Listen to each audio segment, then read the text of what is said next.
Political parties with less representation in Parliament and Senate could benefit under a proposed amendment that would edge out the big political parties from exclusive control of the billions of parties fund.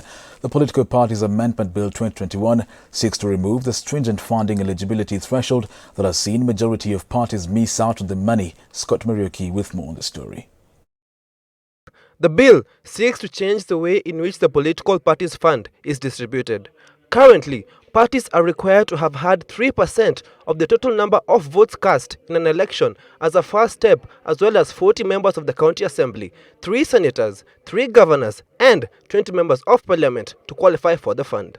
Communist Party of Kenya Secretary General Benedict Wachira states that they are in full support of the amendment since the current bill's requirement has left majority of parties without any funding. From the idea of having 20 MPs, 3 senators, 3 governors, and 40 MCAs. So as much as that is concerned, we think as the Communist Party and other political parties also which are not receiving funding, we think that that is a progressive thing. Political parties will also be required to meet the 2/3 gender rule and have special interest groups among office bearers to qualify for the fund. This condition exists in the current Political Parties Act, although not many parties have adhered to it, bringing into question the implementation of the laws, according to political analyst Nordin Kagai. Political Parties Act as it is as well, it says that any political party that doesn't observe the 2/3 gender in its officials. You see, a political party has officials. Now, if its officials, for example, don't meet the requirement, then the same political party should not be funded. Now, is that observed?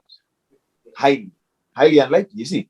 The current Political Parties Act also requires parties to have offices in 24 counties around the country in order to be eligible for funding, which the amendment also seeks to change. This is a turn in the right direction, according to Communist Party Secretary General Benedict Wachira. Political Parties Act requires political parties to have at least 24 offices in 24 counties, fully run offices. And in all these offices, you require rent, you require workers, you require stationery. There's a lot of things that goes in there. The Political Parties Amendment Bill is being sponsored by the Justice and Legal Affairs Committee amidst a time when the founding parties of the National Super Alliance are in dispute over the distribution of the allocation of the fund. Funding for political parties, which has over the years favored bigger parties with more representation, might soon change, with smaller parties set to benefit from this new amendment. Reporting for Switch TV News in Nairobi, I am Scott Marioki. Thank you, Scott Marioki.